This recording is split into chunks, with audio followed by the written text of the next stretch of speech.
El huésped, de Amparo Dávila. Nunca olvidaré el día en que vino a vivir con nosotros. Mi marido lo trajo al regreso de un viaje. Llevábamos entonces cerca de 3 años de matrimonio. Teníamos 2 niños y yo no era feliz. Representaba para mi marido algo así como un mueble que se acostumbra uno a ver en determinado sitio, pero que no causa la menor impresión. Vivíamos en un pueblo pequeño, incomunicado y distante de la ciudad, un pueblo casi muerto o a punto de desaparecer. No pude reprimir un grito de horror cuando lo vi por primera vez. Era lúgubre, siniestro, con grandes ojos amarillentos, casi redondos y sin parpadeo, que parecían penetrar a través de las cosas y de las personas. Mi vida desdichada se convirtió en un infierno. La misma noche de su llegada, supliqué a mi marido que no me condenara a la tortura de su compañía. No podía resistirlo. Me inspiraba desconfianza y horror. Es completamente inofensivo, dijo mi marido mirándome con marcada indiferencia. Te acostumbrarás a su compañía y si no lo consigues, no hubo manera de convencerlo de que se lo llevara. Se quedó en nuestra casa. No fui la única en sufrir con su presencia. Todos los de la casa, mis niños, la mujer que me ayudaba en los quehaceres, su hijito, sentíamos pavor de él. Solo mi marido gozaba teniéndolo allí. Desde el primer día, mi marido le asignó el cuarto de la esquina. Era esta una pieza grande, pero húmeda y oscura. Por esos inconvenientes yo nunca la ocupaba. Sin embargo, él pareció sentirse contento con la habitación. Como era bastante oscura, se acomodaba a sus necesidades. Dormía hasta el oscurecer y nunca supe a qué hora se acostaba. Perdí la poca paz que gozaba en la casona. Durante el día, todo marchaba con aparente normalidad. Yo me levantaba siempre muy temprano, vestía a los niños que ya estaban despiertos, les daba desayuno y los entretenía mientras Guadalupe arreglaba la casa y salía a comprar el mandado. La casa era muy grande, con un jardín en el centro y los cuartos distribuidos a su alrededor. Entre las piezas y el jardín había corredores que protegían las habitaciones del rigor de las lluvias y del viento que eran frecuentes. Tener arreglada una casa tan grande y cuidado en el jardín, mi diaria ocupación de la mañana, era tarea dura. Pero yo amaba mi jardín.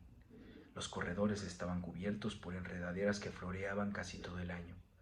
Recuerdo cuánto me gustaba por las tardes sentarme en uno de aquellos corredores a coser la ropa de los niños, entre el perfume de las madreselvas y de las bugambilias.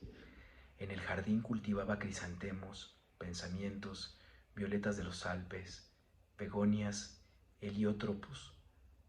Mientras yo regaba las plantas, los niños se entretenían buscando gusanos entre las hojas. A veces pasaban horas callados y muy atentos, tratando de coger las gotas de agua que se escapaban de la vieja manguera. Yo no podía dejar de mirar de vez en cuando hacia el cuarto de la esquina. Aunque pasaba todo el día durmiendo, no podía confiarme.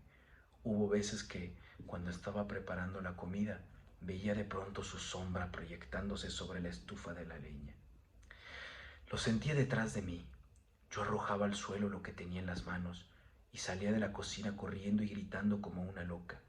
Él volvía nuevamente a su cuarto como si nada hubiera pasado. Creo que ignoraba por completo a Guadalupe. Nunca se acercaba a ella ni la perseguía. No hacia los niños y a mí. A ellos los odiaba y a mí me acechaba siempre. Cuando salía de su cuarto comenzaba la más terrible pesadilla que alguien pueda vivir. Se situaba siempre en un pequeño cenador enfrente de la puerta de mi cuarto. Yo no salía más. Algunas veces pensando que aún dormía, yo iba hacia la cocina por la merienda de los niños. De pronto lo descubría en algún oscuro rincón del corredor bajo las enredaderas. Ahí está ya Guadalupe, gritaba desesperada. Guadalupe y yo nunca lo nombrábamos. Nos parecía que al hacerlo cobraba realidad aquel ser tenebroso. Siempre decíamos, allí está, ya salió, está durmiendo, él. Solamente hacía 2 comidas, una cuando se levantaba al anochecer y otra, tal vez en la madrugada antes de acostarse. Guadalupe era la encargada de llevarle la bandeja. Puedo asegurar que la arrojaba dentro del cuarto, pues la pobre mujer sufría el mismo terror que yo. Toda su alimentación se reducía a carne, no probaba nada más. Cuando los niños se dormían, Guadalupe me llevaba la cena al cuarto. Yo no podía dejarlos solos sabiendo que se había levantado o estaba por hacerlo. Una vez, terminadas sus tareas, Guadalupe se iba con su pequeño a dormir y yo me quedaba sola, contemplando el sueño de mis hijos.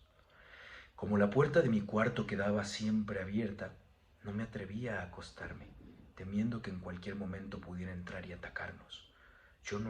Ya no era posible cerrarla. Mi marido llegaba siempre tarde y al no encontrarla abierta, habría pensado, y llegaba bien tarde, que tenía mucho trabajo, dijo alguna vez. Pienso que otras cosas también lo entretenían. Una noche estuve despierta hasta cerca de las 2 de la mañana, oyéndolo afuera. Cuando desperté, lo vi junto a mi cama mirándome con su mirada fija, penetrante. Salté de la cama y le arrojé la lámpara de gasolina que dejaba encendida toda la noche. No había luz eléctrica en aquel pueblo, y no hubiera soportado quedarme a oscuras sabiendo que en cualquier momento él se libró de golpe y salió de la pieza. La lámpara se estrelló en el piso de ladrillo y la gasolina se inflamó rápidamente. De no haber sido por Guadalupe, que acudió a mis gritos, habría ardido toda la casa. Mi marido no tenía tiempo para escucharme, ni le importaba lo que sucediera en la casa. Solo hablábamos de lo indispensable. Entre nosotros, desde hacía tiempo, el afecto y las palabras se habían agotado. Vuelvo a sentirme enferma cuando recuerdo. Guadalupe había salido a la compra y dejó al pequeño Martín dormido en un cajón donde lo acostaba durante el día. Fui a verlo varias veces, dormía tranquilo. Era cerca del mediodía. Estaba peinando a mis niños cuando oí el llanto del pequeño mezclado con extraños gritos. Cuando llegué al cuarto lo encontré golpeando cruelmente al niño. Aún no sabría explicar cómo le quité al pequeño y cómo me lancé contra él con una tranca que encontré a la mano.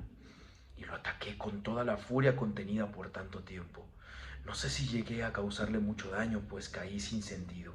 Cuando Guadalupe volvió del mandado, me encontró desmayada y a su pequeño lleno de golpes y de araños que sangraban. El dolor y el coraje que sintió fueron terribles. Afortunadamente el niño no murió y se recuperó pronto. Temí que Guadalupe se fuera y me dejara sola. Si no lo hizo fue porque era una mujer noble y valiente que sentía gran afecto por los niños y por mí. Pero ese día nació en ella un odio que clamaba venganza. Cuando conté lo que había pasado a mi marido, le exigí que se lo llevara, alegando que podía matar a nuestros niños como trató de hacerlo con el pequeño Martín. Cada día estás más histérica. Es realmente doloroso y deprimente contemplarte así.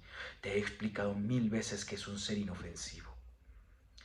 Pensé entonces en huir de aquella casa, de mi marido, de él, pero no tenía dinero y los medios de comunicación eran difíciles. Sin mis amigos, sin parientes a quienes recurrir, me sentía tan sola como un huérfano. Mis niños estaban atemorizados. Ya no querían jugar en el jardín, ya no se separaban de mi lado. Cuando Guadalupe salía al mercado, me encerraba con ellos en mi cuarto. Esta situación no puede continuar, le dije un día a Guadalupe. Tendremos que hacer algo y pronto, me contestó. ¿Pero qué podemos hacer las dos solas? Solas, es verdad, pero con un odio. Sus ojos tenían un brillo extraño. Sentí miedo y alegría. La oportunidad llegó cuando menos la esperábamos.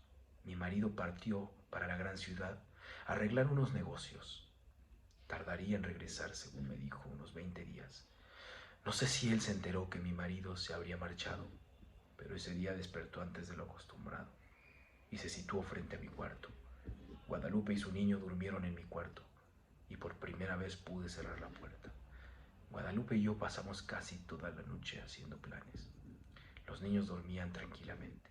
De cuando en cuando oíamos que llegaba hasta la puerta del cuarto y la golpeaba con furia.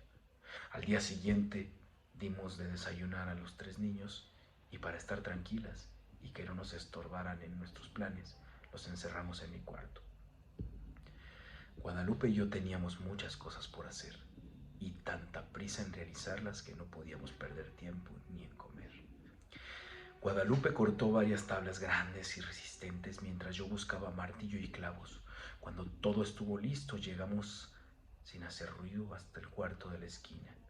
Las hojas de la puerta estaban entornadas. Conteniendo la respiración, bajamos los pasadores. Después cerramos la puerta con llave y comenzamos a clavar las tablas hasta clausurarla totalmente. Mientras trabajábamos, gruesas gotas de sudor nos corrían por la frente. No hizo entonces ruido, parecía que estaba durmiendo profundamente. Cuando todo estuvo terminado, Guadalupe y yo nos abrazamos llorando. Los días que siguieron fueron espantosos. Vivió muchos días sin aire, sin luz, sin alimento. Al principio golpeaba la puerta tirándose contra ella, gritaba desesperado, arañaba. Ni Guadalupe ni yo podíamos comer ni dormir. Eran terribles gritos. A veces pensábamos que mi marido regresaría antes de que hubiera muerto. Si lo encontrara así. Su resistencia fue mucha. Creo que vivió cerca de 2 semanas. Un día ya no se oyó ningún ruido, ni un lamento. Sin embargo, esperamos 2 días más antes de abrir el cuarto. Cuando mi marido regresó, lo recibimos con la noticia de su muerte repentina y desconcertante.